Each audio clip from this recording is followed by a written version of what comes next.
vamos a tratar el día de hoy este tema de hacia una ciencia crítica para la vida. El tema nos convoca precisamente porque estamos viviendo el día de hoy consecuencias de este proyecto civilizatorio que nosotros llamamos modernidad, que tiene 500 años y que hoy se nos revela con una crisis medioambiental muy grave, con una pauperización de la mayor parte de la población mundial, con un 1% que goza del 80% de los recursos naturales y un 99% que está apenas sobreviviendo con el 20% de la producción y la riqueza de este mundo. Entonces, todas estas promesas con las cuales surge este proyecto civilizatorio, además hay que decir que es un proyecto que tiene en su nombre una gran ambigüedad, porque por una parte se plantea en su nombre, ¿no? Modernidad como una promesa, como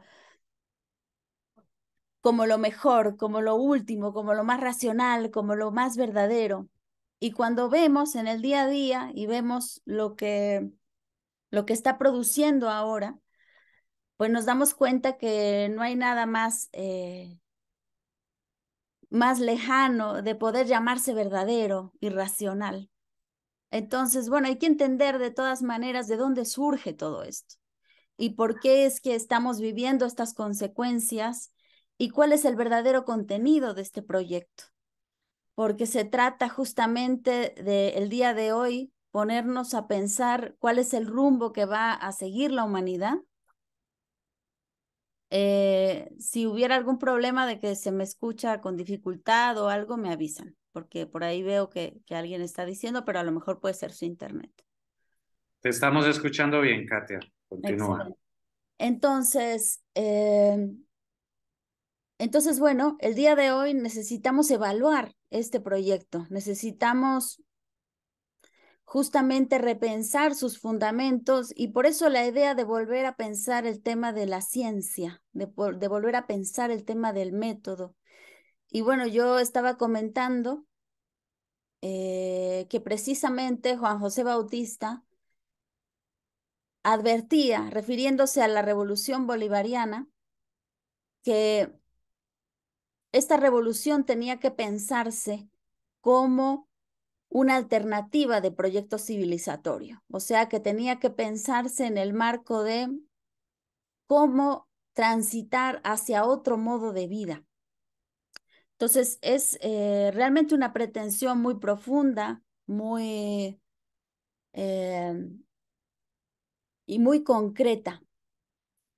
Pero entonces esto nos va a llevar a revisar el método de la ciencia, porque un modo de vida se reproduce también con un modo de conocimiento. Decía Hegel en su obra que el primer producto de la ciencia es el científico mismo. Es decir, es una subjetividad que emana precisamente del ejercicio del conocimiento. Entonces, este trabajo que ahora estamos desarrollando de pensar una ciencia crítica tiene su origen cuando nosotros comenzamos a trabajar con Enrique Dussel. Él estaba dando un curso sobre el método y en particular sobre el método en Marx. Y él decía una y otra vez que el método de la filosofía de la liberación era el mismo método que el método de Marx, el método que estaba implícito en el Capital de Marx. Entonces, en aquel momento, nosotros le preguntamos, bueno, ¿y cómo podemos hacer explícito este método? Entonces, bueno, él tiene ahí un libro que se llama Hacia un método de la filosofía de la liberación. Y cuando empezamos a trabajar el tema, él me dijo, bueno, para poder profundizarlo necesitas meterte a trabajar la dialéctica de Hegel. Entonces empezamos ahí un trabajo con la dialéctica de Hegel. Claro que es una dialéctica y es un pensamiento tan omniabarcante que finalmente termina por devorárselo a uno. Es como, es lo más común. Yo he visto eso muchas veces, que la gente se mete a Hegel y al final termina hegelianizado. Y en nuestro caso, la intención era atravesar Hegel para pensar la inversión, porque Marx se plantea en el prólogo del Capital que él va a llevar a cabo una inversión del método dialéctico de Hegel. Entonces, esta inversión del método había que pensarla realmente desde nuevos términos, ¿no? Y bueno, hay bastante literatura al respecto. Sin embargo, veíamos como comúnmente una recaída, que era precisamente pensar lo que estaba planteando Marx, pero en términos hegelianos, o sea, como una aplicación de Hegel. Pero no hay nada como más lejano que eso. O sea, realmente Marx, cuando habla de invertir el método dialéctico, lo que está diciendo es algo sumamente profundo. Entonces, en ese momento, con Dussel, pues nos planteamos como una ruta de trabajo que era precisamente comenzar con Hegel y después avanzar hacia Marx. Pero en el Inter, después de tantos años de trabajar Hegel, nos dimos cuenta que había que deshegelianizarnos, porque si no íbamos a terminar hegelianizando a Marx. Entonces tuvimos que hacer como un tránsito a partir de la obra de Franz Rosenzweig, una obra que además nos puso Juan José Bautista en las manos y que fuimos trabajando junto con él. Entonces, fue realmente, yo digo, un gran atino el poder hacer ese tránsito, porque Rosenzweig es un autor muy interesante. Él empieza siendo profundamente hegeliano y después, muy pronto, o sea, en el avance no solamente en el avance de la teoría, porque en la teoría parecía todo muy coherente. El problema era que cuando comenzamos a pensar temas en concreto, digamos, ahí es donde aparecen los problemas. Entonces, a Rosenzweig le pasa algo que es muy importante decirlo, que le toca ir a la Primera Guerra Mundial y él está ahí, o sea, como soldado en batalla. Y de pronto, o sea, estando en la experiencia de la guerra, él dice, Hegel tenía razón, ¿no? Pero Hegel tiene razón de una manera macabra, o sea, de una manera terrorífica. ¿Por qué? Porque realmente esta cultura que es Europa, en particular Alemania, está en el intento de asumir realmente el destino de la humanidad como si encarnara el espíritu absoluto. Pero de alguna manera todas las grandes potencias de Europa tenían el mismo objetivo. Entonces era como enfrentarse a, digamos, entre posiciones que iban cada uno pujando por encarnar, digamos, a Dios en su lucha y en su expresión teleológica de la historia. Entonces, de pronto Rosenzweig dice, pero ¿qué pasa? O sea, todas estas grandes potencias, cada uno quiere encarnar al espíritu absoluto, ¿y quiénes estamos debajo? Entonces, él de pronto se siente, o sea, estando en la Primera Guerra, y dice, somos como flores pisadas en el camino de la historia por el paso del espíritu absoluto. Es decir, el individuo, el particular, el singular no vale para nada. Lo que vale son los grandes destinos de las grandes potencias. Y entonces él comienza un trabajo de decir, yo me rebelo. O sea, me rebelo a hacer una mediación de un espíritu absoluto que está camino a su realización y que para su realización necesita imponerse y necesita aplastar las flores en el camino, que somos la humanidad, y la humanidad, dicho de manera muy concreta, el uno a uno, el cada ser humano. Y él tiene esta perspectiva, hay que decirlo, porque él también viene de una tradición semita, judía, muy profunda. Entonces, dentro de la tradición judía, por ejemplo, hay la idea de que asesinar a un ser humano es asesinar a la humanidad entera. ¿Por qué?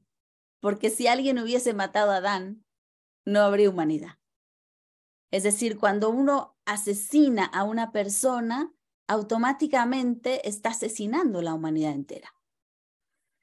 Entonces, él desde esta perspectiva como que pone en jaque toda la filosofía hegeliana y su planteamiento del espíritu absoluto y dice, yo me rebelo ante esta posición y si yo me quedo callado, o sea, si el singular, si el ser humano se queda callado, se queda callada la filosofía entera. Es decir, esto que nos han contado de que son los grandes destinos, de que son las grandes potencias, de que es Dios realizándose en la historia, es el mundo al revés. Porque en realidad es el ser humano el que produce todas esas visiones de mundo y entonces tenemos que poner como las cosas sobre sus pies. Entonces, a partir de esta lectura de Rosenzweig, digamos, yo vuelvo a Marx y encuentro pues un Marx sumamente potente y que efectivamente coincide en muchas cosas con esta visión de Rosenzweig. Es muy posible que digamos, su origen común como semitas, como judíos, ¿no? Parte de esa tradición les permita tener, digamos, esta visión crítica. Entonces, empezamos este trabajo y nos dimos cuenta de algo muy importante. Hegel habla del comienzo de la ciencia y cuando él inicia su ciencia de la lógica, él inicia con esta pregunta. ¿Cuál es el comienzo de la ciencia? O sea, ¿cómo podemos nosotros partir de lo más primero, de lo más originario, de lo más elemental y desde ahí comenzar a construir todo un sistema que efectivamente exprese lo que es verdad, lo que es realidad? Porque además, hay que decirlo, la ciencia no trata de cualquier cosa. La ciencia trata de la verdad como tal, o sea, de la realidad como tal. Y bueno, hay aquí una cita, déjenme ver si la tengo aquí. Ah, miren, la tengo justo aquí. Una cita que les voy a compartir para que empecemos a pensar este tema. Fíjense qué linda. Dice así. Dice Hegel, la primera cuestión que debemos proponernos es esta. ¿Cuál es el objeto de nuestra ciencia? Y la respuesta más sencilla y clara es que este objeto es la verdad. Es esta una palabra muy seria y que expresa una cosa más seria aún. Son estas una palabra y una cosa que hace vibrar lo que hay de más íntimo en nosotros si nuestro espíritu y nuestro corazón están sanos. Con la verdad surge también la duda de si nos es dado conocerla. Parece que hay aquí la desproporción entre nuestra naturaleza humana limitada y la absoluta verdad, lo cual acarrea la cuestión de la relación del finito y del infinito. Dios es la verdad. ¿Cómo podemos conocerle? Entonces, esta cita nos permite ver que el tema de la ciencia, digamos, toca lo más esencial del ser humano. O sea, toca sus últimas certezas, porque se trata justamente de pensar el tema de la verdad, y la verdad es importante porque la verdad nos da un sustento. O sea, hay una pretensión intrínseca al ser humano que es la pretensión de verdad. O sea, si no tuviéramos esta pretensión, no habría lenguaje. O sea, no tendría sentido que yo estuviera aquí enfrente de ustedes y yo estuviera, digamos, sin esta pretensión de verdad y ustedes no creyeran que fuera verdad lo que yo estoy intentando comunicarles. O sea, hay cosas como muy de fondo que sostienen la relación humana, que sostienen lo que somos como tal, y es este sentido de la verdad. Entonces, la verdad no es solamente un concepto, sino que la verdad la tenemos nosotros como aquello que nos sostiene, como aquello que nosotros encarnamos de alguna manera. O sea, la verdad interesa porque la verdad está para vivirse, para expresarse, para caminarse, ¿no? Entonces, la verdad no es solamente una cuestión lógica en el pensamiento, sino sobre todo la verdad es importante porque nos interesa vivir de una manera verdadera. Entonces, si no tenemos esa, digamos, esa relación con la verdad, vamos en el mundo justamente con muchas dudas y sin posibilidad de caminar, sin posibilidad de hacer nada. Entonces, cuando nos planteamos algo, siempre nos lo planteamos en términos de verdad.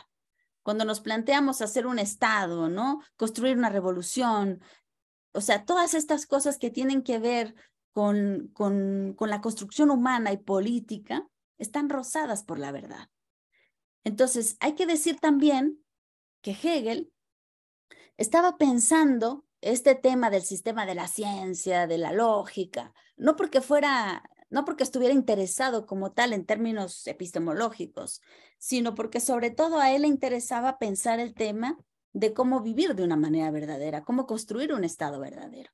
Entonces, para poder llegar allí, para poder llegar a lo político, tenía que contestarse ciertas preguntas en el ámbito epistemológico. Y por eso hace como todo ese trabajo y ese tránsito. Pero ahora, digamos, vamos al punto que nos ocupa. La cuestión del método. Siempre toda ciencia se hace desde un lugar.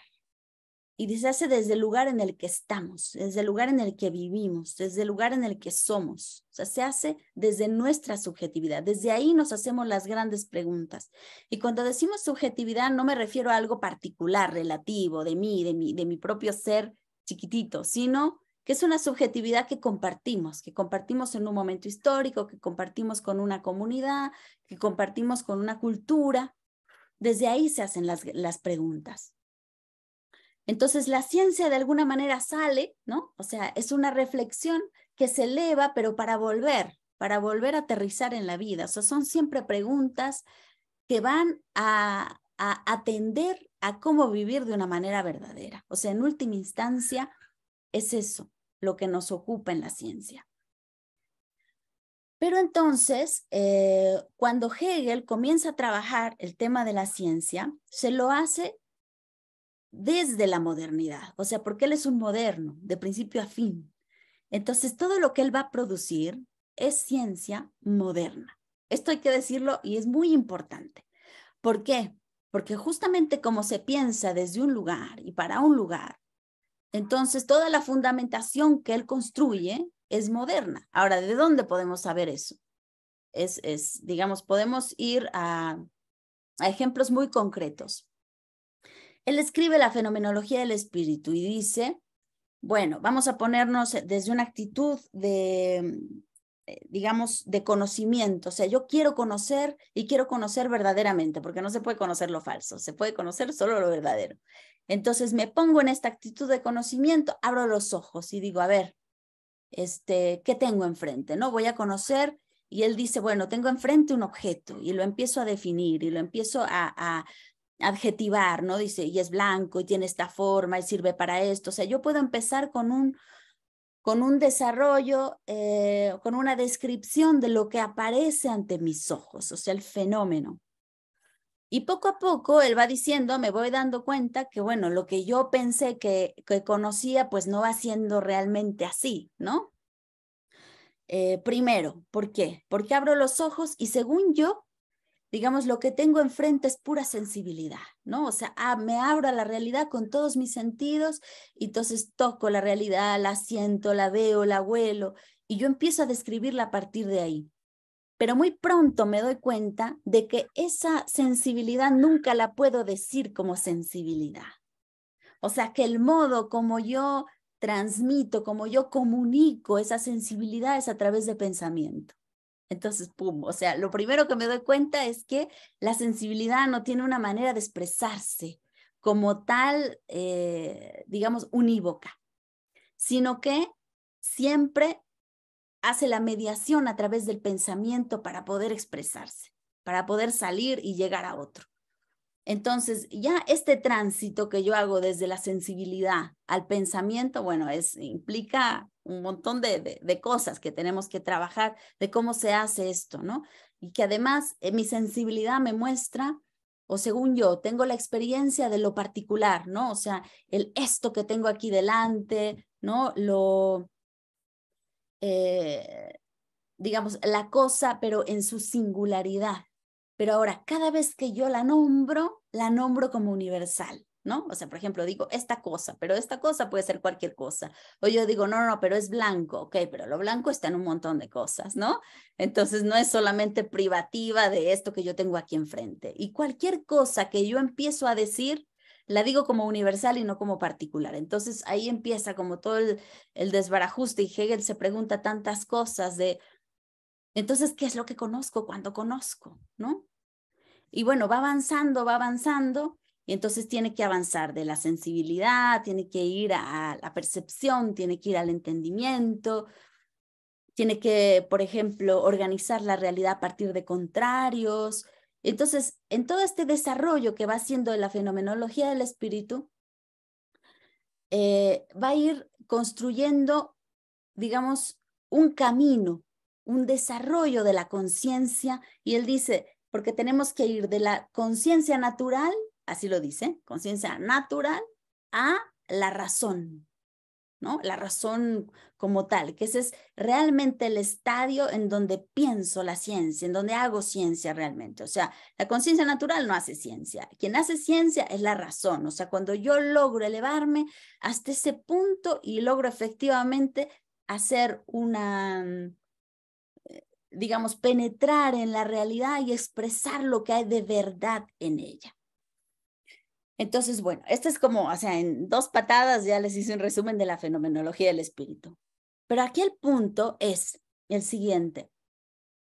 Hegel, en ese primer lugar, en ese primer momento, cuando dices, soy una conciencia, ¿no?, natural que quiero conocer, abro los ojos y me encuentro un objeto, eso no es conciencia natural. O sea, si nosotros lo vemos, por ejemplo, desde otros lugares como pueblos originarios, agarro entonces, ¿no? Y me voy, no sé si han leído este libro de Dussel, que se llama 1492, El encubrimiento del otro.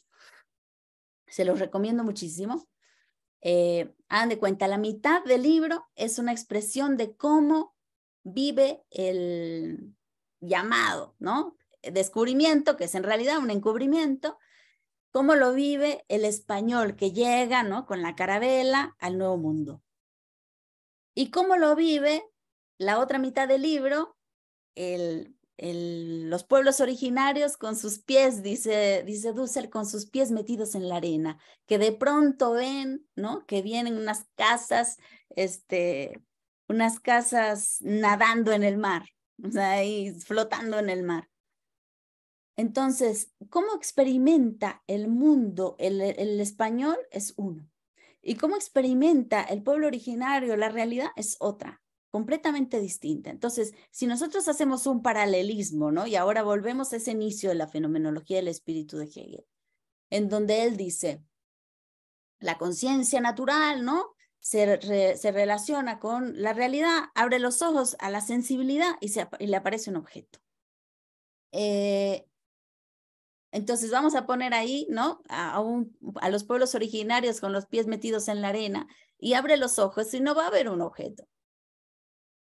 Porque para los pueblos originarios no hay objetos, hay sujetos. Y eso nos plantea ya una diferencia radical con respecto a Hegel, lo que nos muestra que en realidad Hegel es un moderno, y por eso en cuanto abre los ojos le aparece la realidad moderna, le aparece el mundo de las cosas, le aparece una naturaleza que está completamente aparte de él. Pero los pueblos originarios, que tienen una experiencia de la realidad como una experiencia intersubjetiva, o sea, entre sujetos, en donde la naturaleza no es un otro absoluto, sino que es madre, es mi madre, nuestra madre. Entonces, eso automáticamente nos revela otro tipo de realidad y otro modo de conocer, completamente distinto. Entonces, de pronto, digamos, toda esta fundamentación de Hegel, que es así como tan todopoderosa, tan sistemática, tan pesada y tan absoluta, se nos manifiesta sumamente relativa a el proyecto civilizatorio de la modernidad. Por eso decimos, el sistema que desarrolla Hegel es un sistema de la ciencia pertinente a la modernidad. Es un sistema de la ciencia moderno, que describe la realidad, que conoce la realidad como un mundo lleno de cosas. Esto nos abre otra opción, o sea, que podemos desarrollar la ciencia de otra manera. Entonces, aquí comenzamos a pensarnos ahora en esta comparación de Marx y Hegel, porque justamente Marx es quien nos va a dar claves súper importantes para pensar una ciencia que no solamente es crítica, sino que también este ser crítico está orientado o tiene como criterio la reproducción de la vida, que es para nosotros, digamos, lo más importante de todo. Entonces, la ciencia de Hegel, que es la ciencia finalmente de la modernidad, es una ciencia que justifica la realidad. O sea, y de hecho él lo dice en tiene varias citas, pero digamos, ahorita me recuerdo una muy en particular que está en el prefacio de la filosofía del derecho, de los principios de la filosofía del derecho, donde él dice,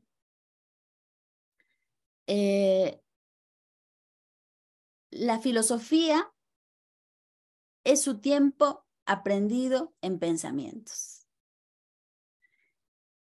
Y luego dice, ¿cómo dice? Y bueno, y luego dice, lo racional, esto digamos ustedes se han de recordar, ¿no? Lo racional es real y lo real es racional. O sea, hay una identidad entre lo que es racional y lo que es. Entonces su filosofía va a ser de fundamentación, de justificación de este proyecto civilizatorio. Y de hecho lo va a decir en varias partes de su filosofía, que digamos, aquel que se piensa crítico, dice, es porque no ha logrado realmente la madurez, ¿no? No ha logrado la madurez necesaria y entonces no puede ver en la realidad y no puede penetrar en el ser de la realidad y ver lo racional ahí. Entonces, de alguna manera, digamos, quedan justificadas muchas cosas en su filosofía. Queda justificada la pobreza, queda justificada la colonización, quedan justificadas un montón de atrocidades. Yo no sé, digamos, qué cara tenía Hegel cuando decía todo esto. O sea, porque muy bien también él pudo haberlas dicho con horror, ¿no? O sea, en el sentido de que de aquí, o sea, de este modo de ser se deduce esto que es horrible, porque bueno, no creo que estuviera como muy contento con todo lo que él estaba diciendo en la filosofía del derecho. Pero bueno, lo interesante aquí es que este modo de pensar, ¿no? Que es propio de la modernidad, lo que va revelando, digamos, en su desarrollo es una pretensión de dominio, que es sistemática. Entonces, esta pretensión de dominio que se va a expresar en la política, ¿no? Cuando uno lo ve en la lógica, no se ve tan claro, porque es todo muy abstracto, ¿no? Porque no, digamos, no se ve cómo funciona políticamente. Y por eso justamente es tan encantador, ¿no? O sea, es un sistema muy bien fundamentado, muy bien justificado, que va construyendo, ¿saben? Un silogismo muy racional y por eso nos envuelve. Ahora la cosa es cuando uno le empieza a poner a eso realidad, cuando uno le empieza a poner a eso política, cuando uno le empieza a poner historia, ahí es cuando ya se nos empiezan a parar los pelos y sobre todo si estamos de este lado del continente. Porque una cosa es, digamos, leer la expresión de que el fin de la historia está en Europa siendo europeo, que leerlo desde América Latina, que el fin de la historia está en Europa, ¿no? Entonces, a nosotros, por supuesto, que nos choca, porque hay un montón de cosas. Hay una cita, por ejemplo, que es realmente monstruosa, de las cosas más monstruosas que yo le he leído a Hegel, y que dice algo así como, esto está en la filosofía de la historia, me parece. Y él dice, el americano es inferior en todo. Y dice, hasta la naturaleza ya se manifiesta inferior, ¿no? Dice, los ríos no están suficientemente trazados, ¿no? Los animales no son tan nutritivos, o sea, lo dice unas cosas que rayan realmente en la barbaridad. Pero luego dice algo que a mí me deja siempre como en estremecimiento. Y dice, los hemos visto en toda su inferioridad, caminar por Europa. Y dice, y van caminando como perdidos. Entonces yo pienso, a ver, ¿en qué año está diciendo esto Hegel? Entonces, esto es 1800. 1806, él escribe su Fenomenología del Espíritu. En 1821, él está terminando su Enciclopedia de las Ciencias Filosóficas. Entonces, han pasado 3 siglos. O sea, 3 siglos desde la colonización. Es decir, hay pueblos originarios viviendo en Europa. Viviendo en Europa, ¿en qué condiciones? Bueno, seguramente como esclavo de alguien. Entonces, y claro, cuando ves a los ojos, ¿no? A esa persona que ha sido arrancada de su pueblo, arrancada de su madre, arrancada de su cultura, de todo lo que conoce. ¿Y cómo no va a caminar en medio de Europa como perdido? Entonces, el fenómeno que está viendo Hegel no es el fenómeno realmente los pueblos originarios en su plenitud. Está viendo a un ser humano arrancado de todo lo que ha sido. Y además pensando, pues estos pueblos originarios para quienes la naturaleza es sagrada, es madre, y que de pronto le hacen trabajar profanando a la madre. Y lo voy a decir, digamos, de manera más brutal, violando a la madre. Y lo obligan a hacerlo. ¿Cómo no va a estar destruido en toda su subjetividad? O sea, por supuesto que va a estar destruido.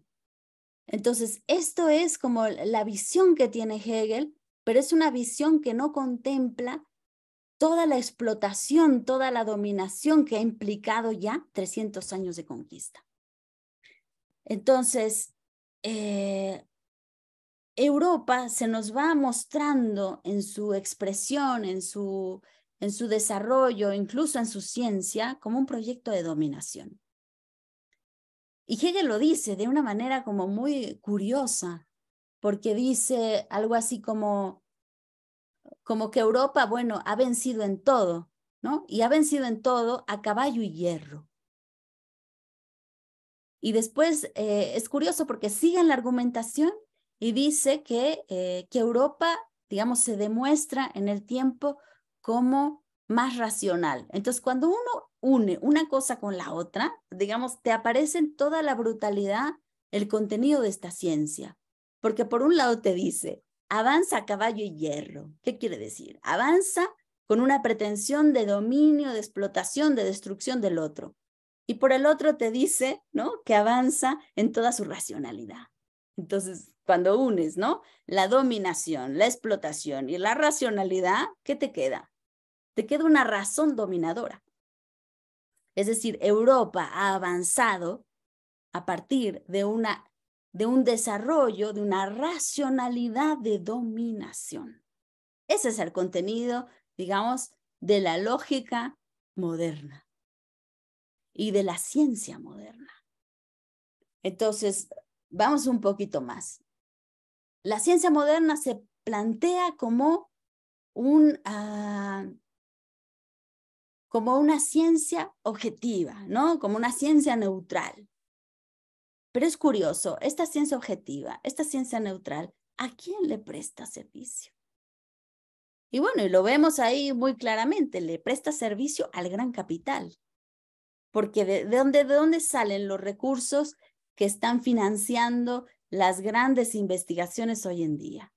¿De dónde se define eso? Se define del gran capital, es decir, si uno está montado en un proyecto que produce y reproduce la tasa de ganancia, bueno, entonces ese proyecto es bien financiado y hay desarrollo de la ciencia. Pero si uno se pretende más bien desarrollar un proyecto que está comprometido con la vida de las comunidades, a eso no es interesante, ¿no? Y entonces no hay recursos. Entonces, por supuesto que el ojo, desde donde está definido qué es científico y qué no, está definido desde el gran capital. Entonces, volvemos sobre, digamos, la fundamentación de Hegel, ¿no? Entonces, él dice, toda esta fundamentación la vamos a comenzar desde este principio que es lo más básico, lo más elemental, lo más abstracto. Y entonces él dice, este principio es el primer concepto desde donde vamos a pensar el ser, ¿no? ¿Y por qué? Porque no podemos pensar nada que no sea.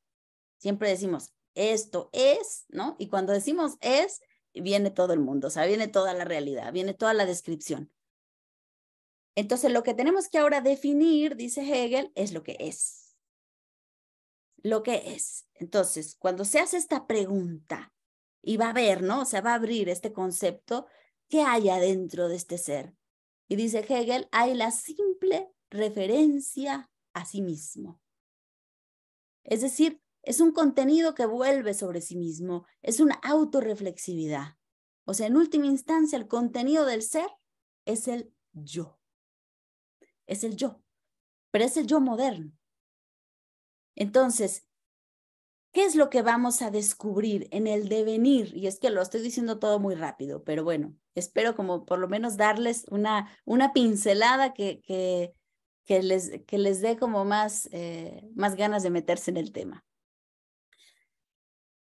Cuando él expresa esto, lo que nos está diciendo es que el contenido de lo verdadero en la modernidad tiene que ver con cómo es el sujeto moderno.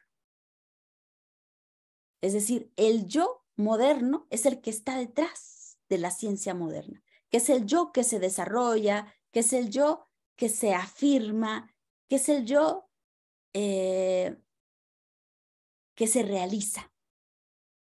Entonces, la modernidad implica un desarrollo de esta subjetividad. Y ahora, ¿cuál es el contenido de esta subjetividad? Y lo va a decir Marx, es el burgués. O sea, el ideal de ser humano de la modernidad es el burgués. Ahora, vamos a poner como así, vamos a hacer una catapulta, nomás como para pensar así el tema muy rápido. Este burgués, si pensamos, ¿no? Un modelo ideal, un modelo político, un modelo de sociedad en donde todos queremos ser burgueses, ¿cómo sería? Sería imposible. Porque para que vaya burgueses tiene que haber el que está debajo. Porque el burgués es un propietario y es un propietario privado. Es un propietario privado que se relaciona desde su propio interés. Es decir, es un propietario privado que se relaciona con su propio interés y que necesita para poder cosificar a todos los demás que están alrededor. ¿Qué significa esto? Que si todos estamos sumidos en una realidad en donde todos nos cosificamos unos a otros, finalmente algunos se volverán dominadores y otros serán dominados. Y estaremos en una lucha y en una competencia de todos contra todos. Pero no todos pueden ser dominadores. Es decir, el modelo ideal que se propone la modernidad es imposible como realización para todos y en lo real, ¿qué significa? Es fácil. Significa la realidad que tenemos enfrente de nosotros. Es decir, un 1% de la humanidad que es propietaria del 80% de los recursos naturales. Magia, ¿no? O sea, estamos viviendo realmente el fin, o sea, el objetivo y lo que se ha propuesto la modernidad. sea, la modernidad no es un proyecto para todos, es un proyecto para un 1%. Y es lo que estamos viviendo hoy. Entonces, si queremos nosotros cambiar la realidad que estamos viviendo, necesitamos producir otro proyecto civilizatorio, necesitamos avanzar a la construcción de otro modelo ideal. Entonces, un modelo ideal en donde todos efectivamente podamos reproducir nuestra vida en armonía con la naturaleza, nos va a significar pensarnos como comunidad. Y entonces, pensarnos como comunidad, o sea, ahora tratemos de pensar desde ahí, ¿no? Y ahora vuelvo a Venezuela. O sea, vuelvo al proyecto de Venezuela. El proyecto de Venezuela es producir un estado comunal. Imagínense, es una utopía. Un estado comunal. ¿Qué necesito yo para producir un estado comunal? Necesito encarnar subjetivamente a la comunidad. O sea, ¿cómo es un ser humano comunitario? O sea, encarnando esa subjetividad, podemos empezar a pensar, ¿y cómo sería una economía comunitaria? ¿Y cómo sería una política comunitaria? ¿Y cómo sería una pedagógica comunitaria? Y desde ahí podemos ir pensando y trabajando otro modo de ser. Entonces, volvemos a Marx. Marx nos dijo, el objetivo de esta obra, refiriéndose al Capital, es sacar a la luz la ley económica que está detrás de la sociedad moderna. Si lo leemos esto desde lo que hemos trabajado de Hegel, ¿qué significa? Vamos a volver sobre la cita. El objetivo último es sacar a la luz la lógica del modo de vida de la sociedad moderna. Entonces, Marx produce una obra que no es la ciencia de la lógica crítica, porque está pensando el método, pero está pensando el método de una manera crítica. Fíjense qué interesante. Él no dice, voy a hacer una ciencia de la lógica crítica, porque pensando críticamente nos vamos a volver todos críticos, sino que más bien él dice, no, se trata de poner la realidad primero sobre sus pies, porque la realidad está de cabeza. O sea, la modernidad implica un mundo de cabeza. Y el mundo de cabeza está de cabeza, ¿por qué? Porque nos dice que todos somos individuos. Pero en realidad somos todos individuos. No somos individuos. Todos tenemos un ombligo, dice Marx. No, dice Dussel. Todos tenemos un ombligo, los demás son robinsonadas, ese sí dice Marx. O sea, venimos de alguien, venimos de una comunidad, venimos de una cultura, y si nosotros vamos rascando más atrás y más atrás y más atrás, nos podemos encontrar lo más radical de todo. Venimos de una misma célula que un día despertó a la vida. Entonces, en realidad, todos somos una misma vida que se ha complejizado, que se ha vuelto pluriversa. Pero somos todos parte de esa unidad. Y la naturaleza no está frente a nosotros, como dice la modernidad. La naturaleza somos nosotros. Pero la modernidad nos ha separado, nos ha escindido. Y nos ha escindido y en esa escisión hemos perdido justamente criterio y hemos perdido realidad. Y sobre todo hemos perdido criterio crítico. Entonces, volver al origen, ¿no? Volver a hacernos la pregunta que nos hacía Hegel al principio, pero ahora desde Marx. Es decir, ¿cuál debe ser el comienzo de la ciencia crítica?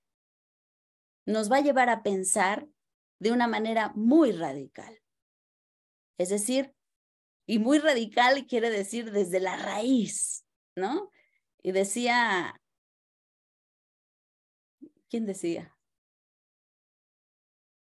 decía, ya no me acuerdo de quién decía esto, ¿no? Que la raíz está en el ser humano. Ahorita se me fue.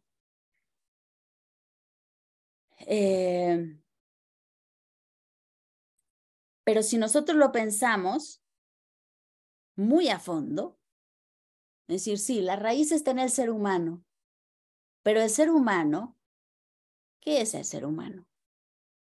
El ser humano es humus de la tierra. Eso es pensar radicalmente. O sea, tenemos que ir a pensar como si fuéramos naturaleza, madre naturaleza. O sea, tenemos que realmente, o sea, llegar con la conciencia a pensarnos Pachamama. No sé, aquí ya, qué bueno que no estoy enfrente de ustedes, me echarían jitomatazos, creo. Pero no importa. Yo sé que es algo, digamos, sumamente radical. Por supuesto que esto no está en Marx, ¿no? Esto, digamos, supone Hinckelhammer, supone también toda la obra de Juan José Bautista, porque él realmente fue el que dio como la orientación, el hacia dónde. Él nos decía, tiene un artículo muy hermoso que se llama Hacia la reconstitución del ser humano como sujeto. Y decía, el ser humano se vuelve sujeto cuando está sujeto a la madre tierra. Ahí es donde adquiere justamente su capacidad de ser activo, su capacidad de producir, de ser creador de realidad. Entonces ahora junto con él estamos desarrollando esta idea, que significa el ser humano tiene que volver a esa radicalidad del origen y comprenderse como naturaleza y comprenderse como comunidad de vida, porque esa es realmente la raíz. Y quien nos ha dado la clave, digamos, es Marx, porque él fue el que apuntó al tema de la vida. Decía Marx, la vida es una de las palabras más mencionadas en el Capital de Marx. Y todo el marxismo del siglo XX no se dio cuenta de eso. Pensó en otros temas, pensó en el materialismo histórico, pensó en la lucha de clases,